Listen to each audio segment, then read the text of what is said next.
Բալն ու կեռասը ամռան ամենասիրելի մրգերից են, բայց շաքարային դիաբետ ունեցող մարդկանց շրջանում տարիներ շարունակ նույն հարցն է քննարկվում։ Այս մրգերը իրականում բարձրացնում են արյան շաքարը, թե հակառակը, կարող են նույնիսկ օգտակար լինել օրգանիզմի համար։ Ամենահետաքրքիրն այն է, որ շատ մարդիկ ամբողջ կյանքում սխալ պատկերացում են ունեցել այս թեմայի մասին։ Ոմանք ամբողջությամբ հրաժարվում են բալից ու կեռասից, իսկ մյուսները դրանք օգտագործում են առանց որևէ սահմանափակման, չիմանալով թե իրականում ինչ ազդեցություն կարող է ունենալ օրգանիզմի վրա։ Այս տեսանյութում մենք մանրամասն կհասկանանք, թե ինչ է իրականում տեղի ունենում արյան շաքարի հետ, բալ և կեռաս օգտագործելուց հետո, և ինչու է այս թեման այդքան հակասական նույնիսկ մասնագետների քննարկումներում։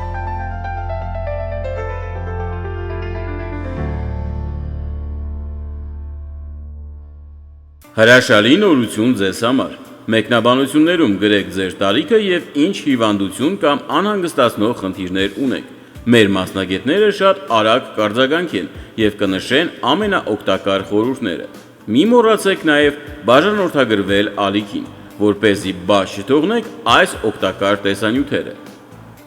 Շատ մարդիկ, ովքեր ունեն շաքարային դիաբետ, առաջին հերթին սկսում են սահմանափակել քաղցր մթերքները, և հատկապես ամռանը ամենամեծ հարցերից մեկը դառնում է սա՝ կարելի է ուտել բալ և կեռաս, թե ոչ։ Ոմանք ամբողջությամբ հրաժարվում են այս մրգերից, վախենալով, որ դրանք կտրուկ կբարձրացնեն արյան շաքարը, իսկ մյուսները հակառակը, վստահ են, որ քանի որ դրանք բնական մրգեր են, կարելի է օգտագործել առանց սահմանափակման։ Բայց իրականությունը գտնվում է այս երկու կարծիքների միջև։ Սկսենք բալից։ Բալը համարվում է անմիջապես ավելի քաղցր միրգ, և այն իսկապես պարունակում է բնական շաքարներ։ Բայց այստեղ կարևոր է հասկանալ մի բան. դիաբետի դեպքում խնդիրը միայն այն չէ, թե մթերքը քաղցր է, թե ոչ։ Կարևոր է նաև, թե ինչ արագությամբ է այն ազդում արյան շաքարի վրա և ինչ քանակով է օգտագործվում։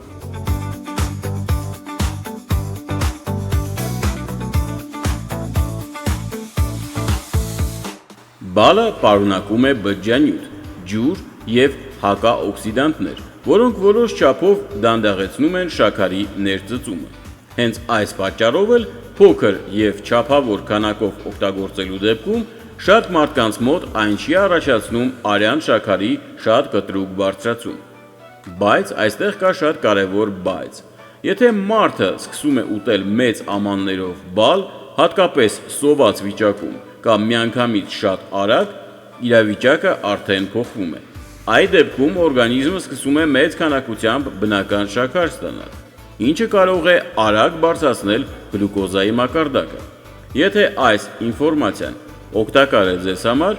մի մոռացեք լայքել վիդեոն, որովհետև դա օգնում է, որ այս կարևոր տեղեկությունը տեսնեն ավելի շատ մարդիկ։ Հենց սա է ամենատարածված սխալը, որը անում են շատ մարդիկ ամռանը։ Նրանք մտածում են՝ սա բնական միրգ է, հետևաբար վտանգ չկա, բայց իրականում նույնիսկ բնական շաքարը մեծ քանակով կարող է խնդիր առաջացնել դիաբետի դեպքում։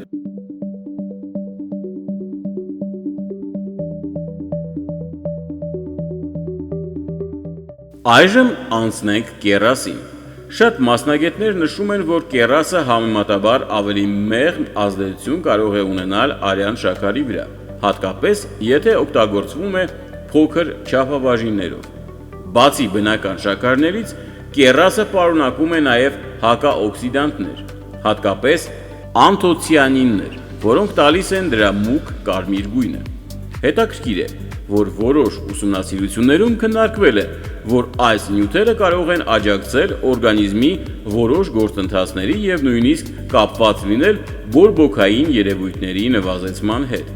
Բայց այստեղ շատ կարևոր է հասկանալ. սա չի նշանակում, որ կեռասը իջեցնում է շաքարը կամ բուժում է դիաբետը։ Սա այն կետն է, որտեղ շատ մարդիկ սխալվում են։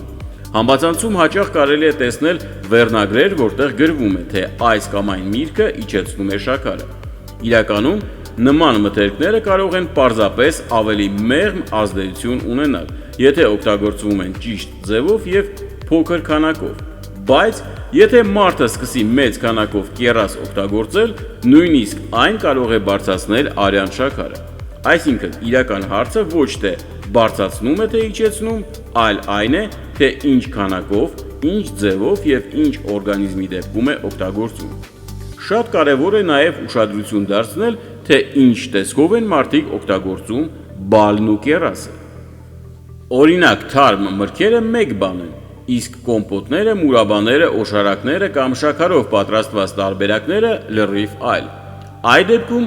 շաքարի քանակը կտրուկ աճում է, եւ նման տարբերակները արդեն կարող են շատ ավելի արագ ազդել արյան գլյուկոզայի վրա։ Մասնագետները սովորաբար խորհուրդ են տալիս դիաբետ ունեցող մարդկանց, եթե ցանկանում են օգտագործել բալ կամ կեռաս, անել դա չափավոր քանակով եւ հետեւել սեփական օրգանիզմի արձագանքին։ Որոշ մարդիկ կարող են փոքր չափաբաժին օգտագործելուց հետո գրեթե փոփոխություն չունենալ։ Մյուսների մոտ նույնիսկ այդ քանակը կարող է ավելի նկատելի ազդեցություն ունենալ։ Շատ կարևոր է նաև այն, թե երբ է մարդը ուտում այս մրգերը։ Օրինակ, մեծ քանակով բալ կամ կեռաս ուտելը երեկոյան ուշ ժամերին կամ լրիվ դատարկ ստամոքսին որոշ մարդկանց մոտ կարող է ավելի արագ ազդել շաքարի մակարդակի վրա։ Բացի այդ, շատ մարդիկ անում են եւս մեկ սխալ, համադրում են այս մրգերը այլ քաղցր մթերքների հետ։ Օրինակ, ուտում են բալ, հետո նաև քաղցրավենիք, հյութ կամ տորտ։ Այդ դեպքում օրգանիզմը արդեն ստանում է չափազանց մեծ քանակությամբ շաքար։ Այսպիսով, կարելի է դիաբետ ունեցող մարդկանց բալ ու կեռաս ուտել։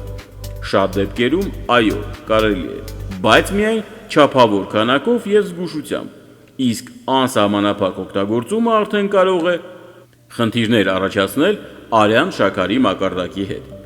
Ամենակարևորն այն է, որ մարդիկ չընկնեն երկու ծայրահեղությունների մեջ, ոչ ամբողջությամբ վախենան բնական մրգերից եւ ոչ էլ մտածեն, թե քանի որ դրանք բնական են, կարելի է ուտել որքան ուզեն։ Իսկ հիմա գրիր մեկնաբանություններում, դու սիրում ես բալ եւ կեռաս, եւ արդյոք երբևէ նկատել ես, թե ինչպես են դրանք ազդում քո օրգանիզմի վրա։